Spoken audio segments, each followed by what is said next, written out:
Hello friends, welcome back to another video. So almost 10 kilometres అయితే నడిచేసాం. ఇక్కడ కనిపిస్తుంది మోక్ష మార్గం.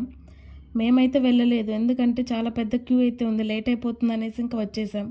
సో ఇంకా మార్నింగ్ ఫ్రెష్గా రెడీ అయ్యేసి టిఫిన్ చేసి ఇంకా దర్శనానికి అయితే స్టార్ట్ అయిపోయాం.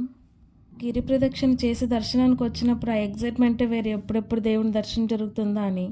లోపలికి ఎంటర్ అవ్వగానే చాలా టెంపుల్స్ అయితే ఉన్నాయి. మార్నింగే టెంపుల్ విజిటింగ్ అంటే మైండ్ ఎంత పీస్గా, మనసుకి ఎంత ప్రశాంతంగా ఉందో తెలుసా. నా పర్సనల్ ఎక్స్పీరియన్స్తో చెప్తున్నా, లైఫ్లో ప్రతి ఒక్కరు విజిట్ చేయాల్సిన ప్లేస్ అరుణాచలం. మనం దర్శనానికి వెళ్ళేటప్పుడు ఆర్కిటెక్చర్ అయితే ఉంది టెంపుల్ది, మనం అక్కడ చూడొచ్చు అందులో ఎన్ని గోపురాలు ఉన్నాయని. అలాగే దీని తర్వాత ఒక సర్కిల్ అయితే వస్తుంది, మనం ఆ సర్కిల్లో నిల్చుకొని చూస్తే మొత్తం 9 గోపురాలు అయితే మనకి కనిపిస్తాయి. సో దర్శనం చేసుకుని వచ్చిన తర్వాత ఏం చూస్తానో నెక్స్ట్ వీడియోలో అయితే అప్లోడ్ చేస్తాను. So please do like, share and subscribe. Bye bye.